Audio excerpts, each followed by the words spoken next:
रात का सन्नाटा चारों ओर फैला हुआ था। बलिया जंगल के रास्ते से होता हुआ केशव नगर जा रहा था कि तभी अचानक चारों ओर काला धुआं फैलने लगा और अचानक उस काले धुएं ने एक डायन की आकृति धारण कर ली। कौन हो तुम?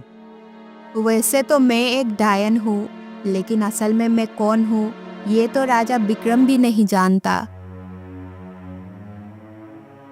कुछ ही देर में बलिया की चीख जंगल में गूंज गई। बहुत समय पहले की बात है। केशवनगर राज्य में राजा विक्रम का शासन था।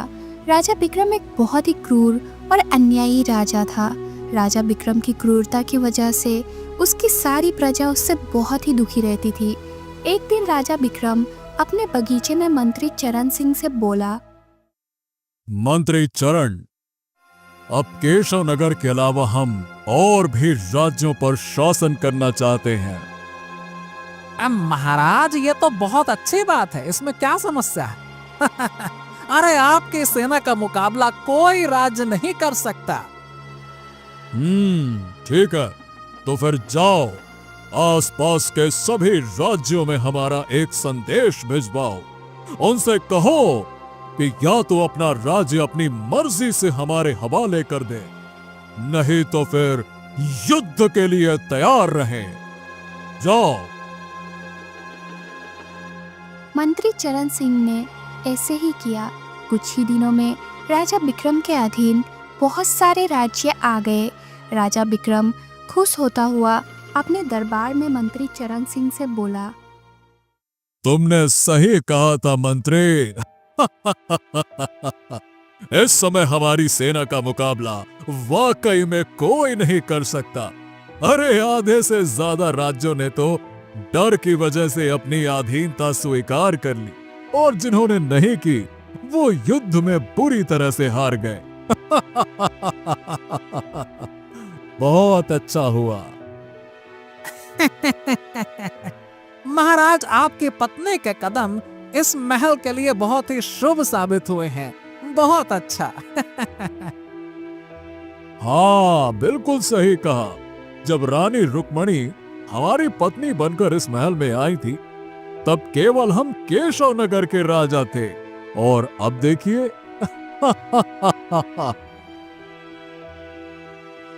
महाराज, एक बात और है, हमारे आसपास के सभी राज्यों ने तो अपनी अधीनता स्वीकार कर ली है और आपका अधिकार उन राज्यों पर कायम भी हो गया है। परंतु एक राज्य अभी भी बाकी है महाराज, जिसने अपनी अधीनता स्वीकार नहीं की और वो हमसे युद्ध करना चाहता है। क्या? तो फिर जल्दी से उस राज्य का और वहां के राजा का नाम बताओ, ताकि उसे कुचल कर उसके राज्य पर मैं शासन कर सकूं। महाराज, बलदेव नगर का राजा आदित्य।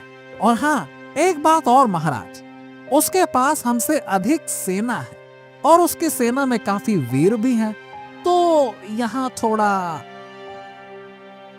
हाँ, तो क्या हो गया? अरे तुम तो हमारी नीति जानते हो। अगर हम उसे बल से नहीं हरा पाएंगे तो हम उसे छल से हराएंगे। हमें बस किसी भी कीमत पर राजा आदित्य का राज्य चाहिए, बस। इतना बोलकर राजा विक्रम अपने पत्नी के कक्ष में चला गया। राजा विक्रम को देखकर उसकी पत्नी रानी रुक्मणी बोली, मुझे बहुत ही प्रसन्नता होती है जब मैं आपको और राज्य पर शासन करता हुआ देखती हूँ, परंतु मैं ये चाहती हूँ कि आपका शासन पूरे संसार में हो। हम तुम्हारी इच्छा अवश्य पूरी करेंगे रुक्मणी। परंतु अगर आप सारे संसार पर शासन करना चाहते हैं तो सबसे पहले आपको अपने जीवन पर भी शासन करना होगा। मैं आपकी बात का मतलब नहीं समझा। मैं आपसे ये कहना चाहती हूँ कि आप कोई ऐसा तरीका तलाशिए जिससे आपकी बढ़ती हुई उम्र रुक जाए और आप अमर हो जाए, क्योंकि एक अमर व्यक्ति ही सारे संसार में शासन कर सकता है। हाँ, बात तो तुमने सही कही, लेकिन रानी, अमर होना इतना आसान काम भी नहीं है। इतना मुश्किल काम भी तो नहीं है। मैंने सुना है कि यहाँ से कुछ दूर जंगल में एक बहुत ही प्राचीन गुफा बना हुआ है। कहते हैं कि उस प्राचीन गुफा में हजारों वर्ष की एक डायन रहती है। आपको भगवान की पूजा छोड़कर उस डायन की पूजा करनी होगी। क्या? तो क्या वो मुझे अमर बना सकती है? हाँ, मैंने सुना है कि उस डायन के पास अमर बनाने की बहुत से उपाय है। अपनी पत्नी की बात सुनकर राजा विक्रम उसी रात जंगल में बने हुए उस प्राचीन गुफा के अंदर चला गया और उसने उस डायन की साधना प्रारंभ कर दी। राजा विक्रम कई महीनों तक डायन को प्रसन्न करने के लिए साधना करता रहा। एक रात उस प्राचीन मंदिर के अंदर काला धुआं फैलने लगा और उस काले धुएं ने एक बहुत ही भयानक डायन की आकृति धारण कर ली। डायन राजा विक्रम की ओर देखकर बोली, तूने मेरी तपस्या करके मुझे प्रसन्न कर दिया राजा विक्रम। बोल, तू क्या चाहता है?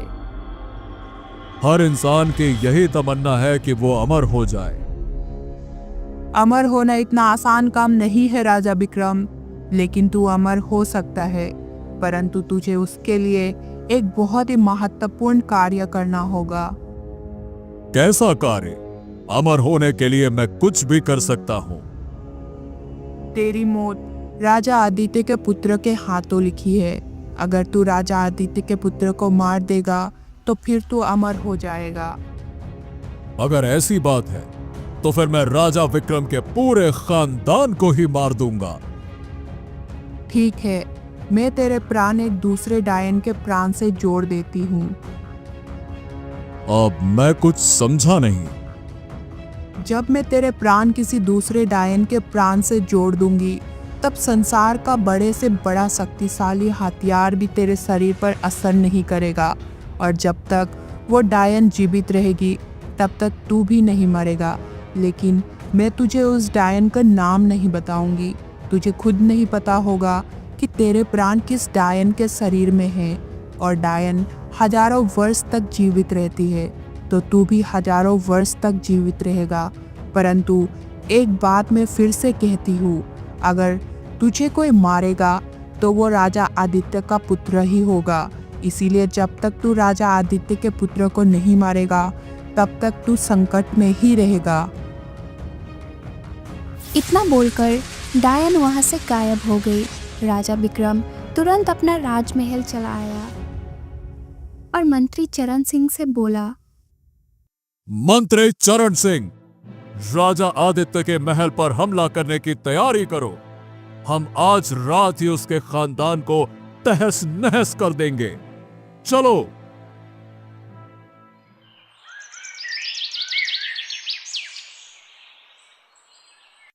अगले दिन राजा आदित्य अपने महल के एक कक्ष के बाहर चिंतित अवस्था में टहल रहा था कि तभी राजा आदित्य का सबसे वफादार मंत्री जगन्नाथ, जो कि राजा आदित्य का मित्र भी था, वहां आ पहुंचा और राजा आदित्य से बोला, महाराज, मुझे सूचना मिली है कि राजा विक्रम आपके पुत्र का खून का प्यासा है महाराज। क्या?